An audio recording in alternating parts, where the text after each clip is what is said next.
Hingpit na nga nakigsabot ang Davao City LGU tali sa usa ka vaccine maker nga AstraZeneca Pharmaceuticals Philippines Incorporated nga makasupply og initial doses sa ilang COVID-19 vaccines alang sa katawhan sa dakbayan sa Davao. Saron ta ang dugang detalye sa live report ni Sheila Vergara Rubio. Sheila.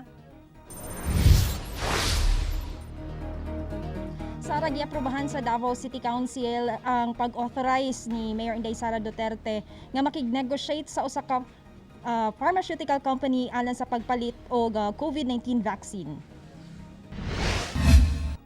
Atol sa special session sa Konseho ni adtong Biyernes, naimbitahan via Zoom ang usa sa mga representante sa AstraZeneca Pharmaceuticals Inc. aron mohatag og mga detalye kalabot sa bakuna niini kontra COVID-19. Ang maong kumpanya, mao pa lang ang mitubag sa pipila ka vaccine maker nga gipadalhan og sulat sa Davao City LGU.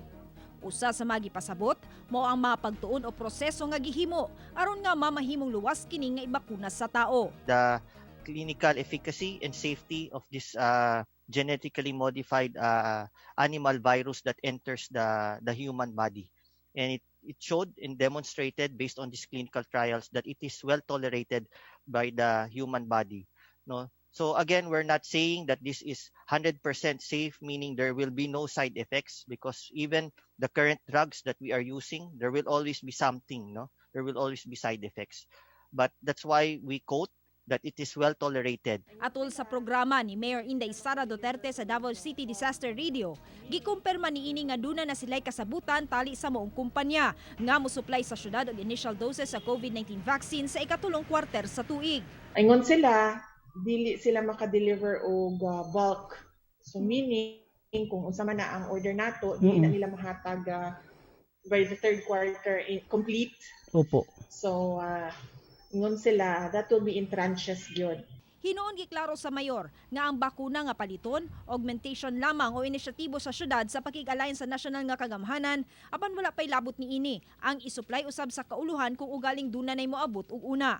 Samtang giklaro usab sa ordinansa nga giduso sa konseho nga hatagag kabubuton ang mayor nga pwedeng modugang og procure og bakuna o mangita pa og laing kumpanya nga makasupply sa syudad. The implication is that we are also giving the authority of the mayor even to increase the number of vaccines to be ordered if needed necessary based on this amendment. Am I correct, Your Honor? Yes, Mr. President.